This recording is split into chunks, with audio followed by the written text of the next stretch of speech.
Hello, Richard. It is I, Robin. Late again. Even more late. This is the latest I've ever been. Tomorrow it's your video. Today is Wednesday. I am slipping. I'm getting them in, and I'm glad that I am. And I will always get them in before yours, unless I'm away. But my God, am I busy at the moment. Just a lot of work to do. I feel like that's what I've spoken about for quite a few now. Just like, got a whole bunch of work. I'm doing my presentation at the moment. Just trying to write my presentation. My presentation is for modern methods of researching neurodegeneration, and I'm particularly focusing on using non-human primate models. And then even within that, I am sort of more leaning towards natural models of neurodegenerative diseases in non-human primates.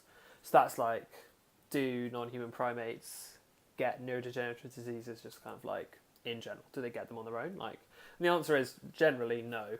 But they do have a lot of the, they often aged non-human primates end up with kind of the cellular, kind of the pathological hallmarks. So for example, with Alzheimer's, they get the amyloid beta kind of aggregates, amyloid beta, it's called amyloidosis, where basically you just get this stuff in the cell, surrounding in the sort of cytoplasm around the cells that kind of aggregates, and you get the misfolding of proteins and all of this. Anyway, monkeys get it, but they don't really get the full disease. That's what I'm focusing on, really. It's quite hard, to be honest. It's a very broad topic, and I'm not very good at doing broad topics in my...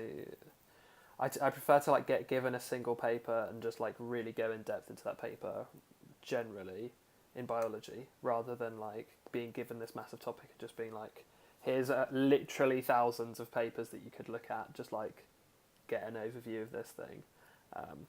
I'm less good at kind of managing my time when I'm doing something like that. I'll just like hop from paper to paper, always looking for kind of the perfect paper, and none of them are perfect. So, but I'm doing it.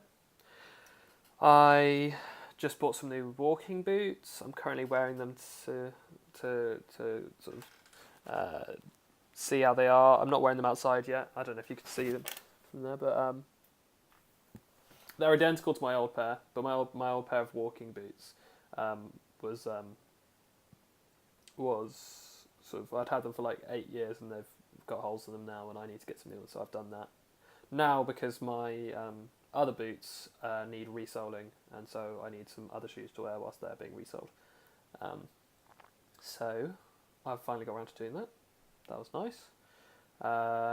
I missed the train this morning, which was extremely annoying because I had already bought the more expensive ticket to get this train, and then I was in this mad rush, and this was coming back from Helen's this morning, and just like ended up spending 20 quid that I just can't get back because I spent it on like a train that I missed, and I had to get a different train and all this. So I was rather annoyed, but I'm trying to actively be less annoyed. This is going to sound silly. I'm trying to actively be more cheerful because it's the 5th week. We're almost halfway through, but like I've still got a lot to do, and I'm finding myself being kind of just a bit mopey a lot of the time. And I think it's kind of mopey. Obviously, sometimes there's kind of mopies where it's not really like something you could just be like, actually, I've changed my mind, I'm going to be cheerful. Like, that's not how it works with a lot of the time. But I think this is one I can just sort of actively make an effort to be less negative, be less mopey. So that's my current plan, and we'll see how that goes. It's so far it seems alright. It seems silly, but it's really a matter of sort of shaking your head and just being like giving yourself some perspective and being like, actually, everything's okay, and like I just need to do some work, and it's not the end of the world, and it's not bad, like it's not terrible. I've got a good life.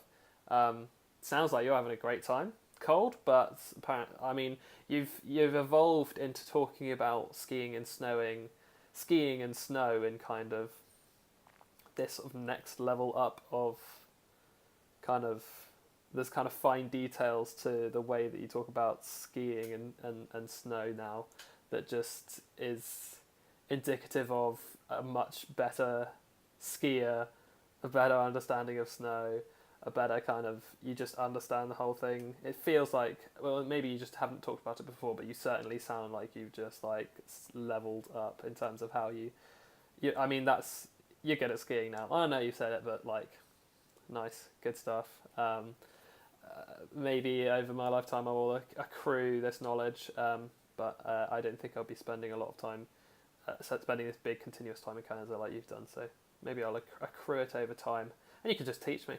So that'd be nice. Glad you're having a good time. Hopefully I'll speak to you soon. I've been a bit out, like I said, I've been a bit out of it in terms of like keeping up with anyone at all.